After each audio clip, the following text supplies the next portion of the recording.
Pirmiausia, aišku, džiaugiamės, kad laimėjome.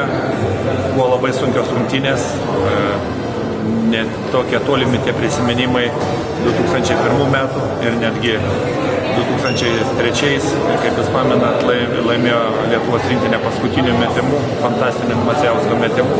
Taip, kad mūsų oponentas, kaip visada, buvo mums neparankus todėl, kad praktiškai visa komanda žaidžia ant perimetro ir su savo aukštaūgiais visą laiką dengti perimetrą buvo ne taip paprasta. Jie netgi tritaškių išmetė daugiau negu dvitaškių. Noriu pasakyti, kad daugiau mažiau kontroliavom rungtynės išskyrus atskiras atkarpas, bet be abejo buvo tokių momentų, kaip elgėmės paprasčiausiai kvailai, kas labai mus žeidė.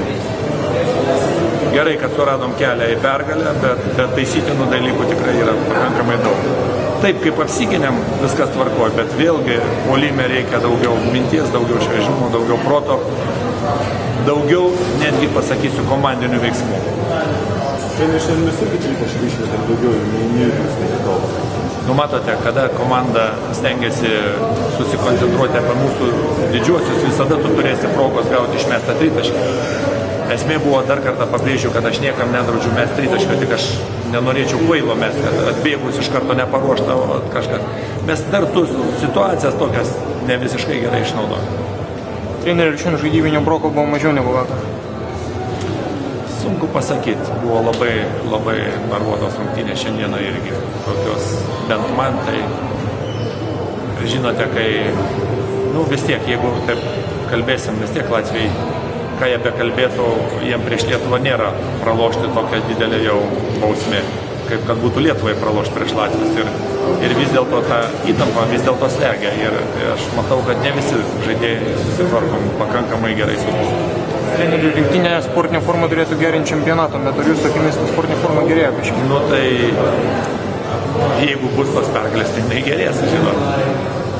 Šiaip, kaip pasakyti, aš grįžau po daugelį metų į rinktinę ir matau, kad tikrai taisytinų daug dalykų. Apie jos, aišku, neklausti, bet tikrai daug. Tai tiesiog toks nevingumas, pasakykime, kažkiek dalykai nesigauna turbūt, ar ne? Ne kažkiek nesigauna labai daug. Nesigauna, kada pasakai, susitari per minutę, padarysim tą, o išeinam padarom kitką. Tada vėlgi, man irgi tuos žaidėjus, aš su jais daug nedirbęs, išskyrus Lavrinovičius, sakykime, arba Jevtokų kažkada, reikia pažinti, bet ar čia yra noras patraukti savo pusę, ar čia yra paprasčiausiai jaudulys, ar čia yra dar kažkas, kol kas sunku atsakyti. Daug priekaištų sulaukė Jonas Valančiūnas. Kaip jam sekėsi žaisti šiandien? Niekam nepriekaištavau daug. Aš negaliu kiekvieną paimti 10 minučių ir aiškinti. Aš turiu pakeisti, paaiškinti, vėl išleisti. Kadangi mes turim didelę aukštaūgių rotaciją, tą aš galiu padaryti. Aš aiškinau, kur jis neteisingai elgėsi, jis dar jaunas vyras, jam tokių paaiškinimų reikia labai daug. Pavyzdžiui, reakcija kartais ten buvo, bauda nebuvo tokia per daug, tokia parodoma gerai, nebuvo teisėjas ten nesušvilgia, kad nors bėgam, grįžtam, taisom klaidą vėl. Toks buvo kažkoks iš anksto tas nervotumas, ar tai trenerio, mūsų varžovo tie pasakyti žodžiai, kai jie mūsų veiks, ar dar kažkas, bet tas labai jautėsi aikštelė. Aišku, išmušė ir tai, kad tas įmučia prakirstas antakis, mes iš karto ant perimetro praktiškai šiandieną jį praradom. Treneri, šiandien Manto Kalniečiai gimtadienį sveikinat, ar pasveikinsite? Taip, jau sveikinom ir visą kitką, jisai irgi labai norėjo pasirodyti geriau.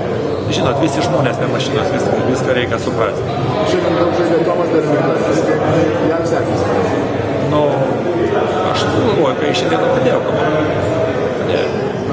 Ar Donatas Motiejūnas... Bet jūs neklausinėkite apie asmenybės, nes mes nukrypsim ne ten, kur reikia. Treneri, labai daug klaidų įmetant kamuolį. Kas klysta, ar didelis žmogus, ar mažas? Čia vėlgi, yra tos klaidos ir šiandieną buvo, pavyzdžiui, tie perdavimai vidury aikštelės arba prarasti kamuolį visai be reikalo. Jeigu anuose rungtynėse, sakykime, mes su serbais padarėme 12 klaidų pirmose rungtynėse, iš jų 5 baudos puolime buvo, ar tai prie užtvaro, ar tai puolime. Faktiškai tokių tikrų klaidų mes padarėme 7. Ir šiandien klaidų skaičius buvo per didelis.